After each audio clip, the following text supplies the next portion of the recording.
Vi skal lave portaler. Og sådan her kommer det til at være.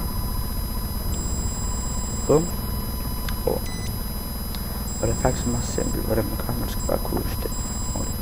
I skal have World Edit, og I skal have plugin til portalen, som jeg laver link til. Okay.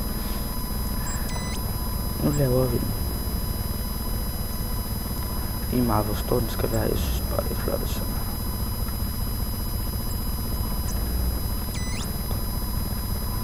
Og den anden skal vi tage den længere, så det bedre kan ses. Sådan.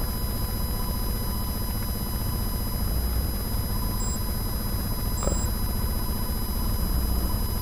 Det vi gør nu er få gården frem, og vi tager hjørnerne. Venstre klik den der, og højre klik den der.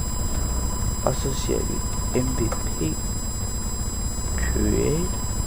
Og hvad skal den hedde? Den kan for eksempel hedde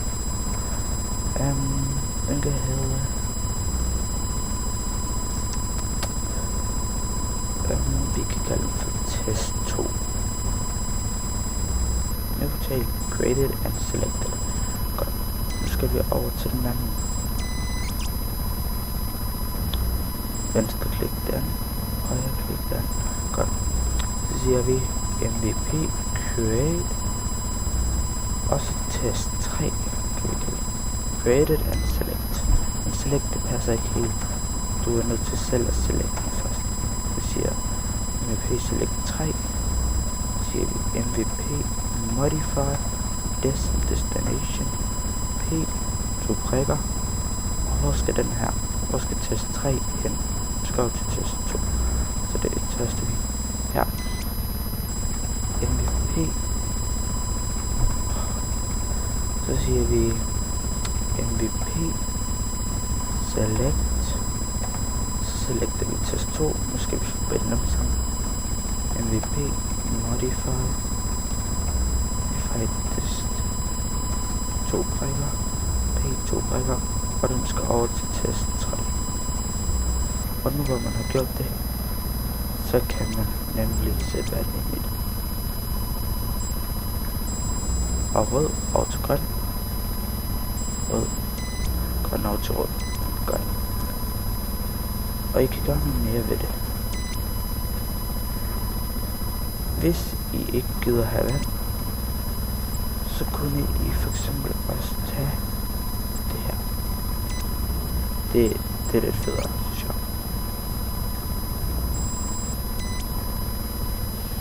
Og så kunne vi lige sådan her. Der.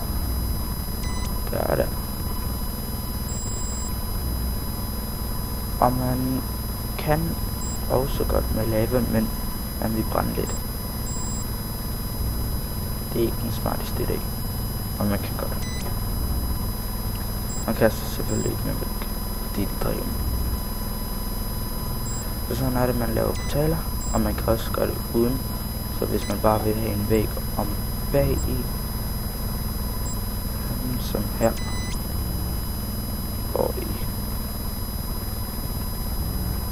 her, så kan I bare gå ind i, så her, og man kan gøre det sådan her.